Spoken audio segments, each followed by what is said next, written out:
For centuries, the sea has been the backbone of global trade, with ships carrying goods across vast oceans. To make these journeys shorter and more efficient, humans built canals, man-made shortcuts connecting major oceans. These waterways, like the Panama Canal, revolutionized shipping by saving time, fuel, and money.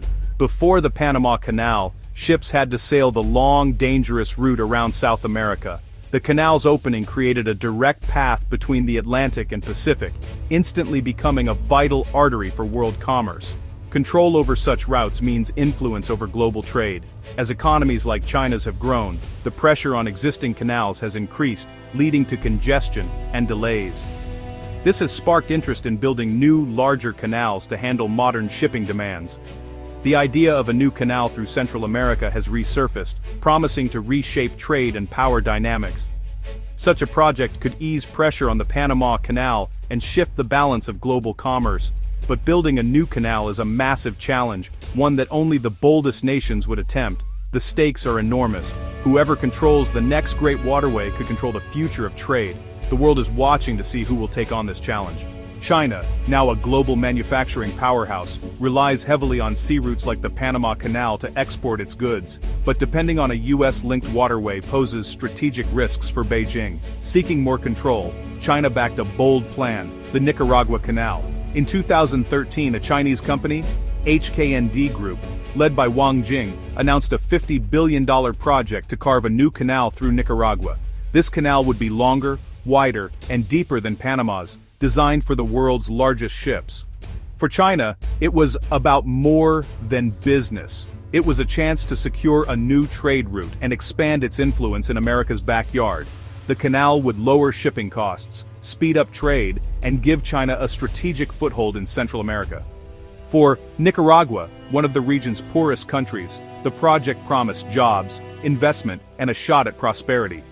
President Daniel Ortega's government embraced the plan, hoping it would double the nation's economy and lift millions out of poverty. Tens of thousands of jobs were promised during construction and operation. The canal was sold as a historic opportunity to transform Nicaragua's future, but such a massive project would come with enormous risks and challenges. The world watched as Nicaragua and China set out to build a new lifeline for global trade. Would this be the dawn of a new era, or the start of a costly gamble? The Nicaragua Canal's proposed route was staggering, 278 kilometers long, over 3 times the length of the Panama Canal. It would cut from the Caribbean, across Lake Nicaragua, to the Pacific, passing through the region's largest freshwater lake. The canal was designed to be up to 520 meters wide and 30 meters deep, able to handle the world's biggest ships, supertankers, and ultra-large container vessels. 2 new deepwater ports would anchor each end, turning Nicaragua into a global shipping hub. The economic promises were just as grand. 50,000 construction jobs, new airports, free trade zones, and a projected economic boom. The $50 billion price tag dwarfed Nicaragua's entire economy. HKND Group was granted a 50-year concession to build and operate the canal, with an option to extend for another 50 years. In exchange, the company would raise the capital and manage the project. The government promised the canal would end poverty and transform the nation. But the scale of the project raised questions about its feasibility and impact. Could Nicaragua and its Chinese backers deliver on such an ambitious vision? The world waited to see if this mega-project would become reality. If completed, the Nicaragua Canal would have transformed global shipping. Its size would allow the largest ships, too big for Panama, to cross between oceans, slashing costs and boosting efficiency. For China, it meant a secure alternative route for its exports, reducing reliance on US-influenced waters. The canal would have created fierce competition for Panama, ending its monopoly and forcing both canals to lower fees and improve service. Shipping companies would benefit from more choices, potentially lowering costs for consumers worldwide. US East and Gulf Coast ports could have seen a surge in traffic, receiving megaships directly from Asia. European-Asian trade might have shifted as well, with new routes becoming more attractive. The canal's impact would ripple far beyond Nicaragua, redrawing the map of global trade. It was more than a local project, it was a strategic move with worldwide consequences. But such a shift would also bring new risks and challenges. The stakes were high, and the world's eyes were on Nicaragua. Would this new route reshape global commerce, or become a costly misstep? The answer would depend on more than just engineering. The Nicaragua Canal faced huge financial hurdles from the start. The $50 billion cost was daunting, and after the 2015 Chinese stock market crash, Wang Jing's fortune and the project's funding collapsed. Environmental concerns mounted as the canal's route threatened rainforests, wetlands, and Lake Nicaragua, the region's largest freshwater source. Scientists warned of irreversible damage to ecosystems and water supplies. Local communities protested, fearing forced displacement and loss of livelihoods.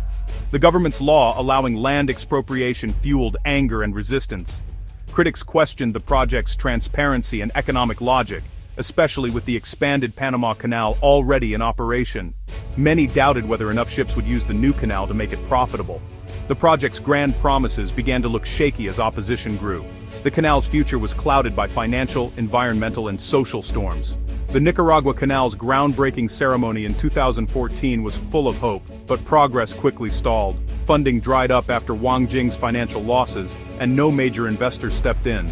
HKND's local offices closed, and promised jobs never materialized. The government grew silent as the project faded from view. Environmental protests and land disputes scared off potential backers. International banks avoided a project accused of threatening human rights and critical water sources. The canal's 50-year concession remains on paper, but construction has been at a standstill for nearly a decade. Fields meant for the canal remain untouched, and public skepticism has replaced early excitement. The Nicaragua Canal is now seen as a cautionary tale, a grand vision undone by shaky finances, environmental risks, and lack of public support. Its future is uncertain, a forgotten promise buried by political and economic realities. The world has moved on, but the lessons remain. The Nicaragua Canal was a story of ambition colliding with reality. The vision, a rival to the Panama Canal, a new path for global trade, and a lifeline for Nicaragua's poor. For China, it was a strategic play. For Nicaragua, a dream of prosperity. But the risks, financial, environmental, and social, were overwhelming. The project's collapse shows the dangers of mega-projects built on shaky ground. Today, the canal remains a ghost project, its promise unfulfilled. The idea of a second Central American canal isn't dead, but any future attempt will need transparency, stable funding, and respect for people and nature. The Nicaragua Canal stands as a lesson. Changing the world takes more than ambition.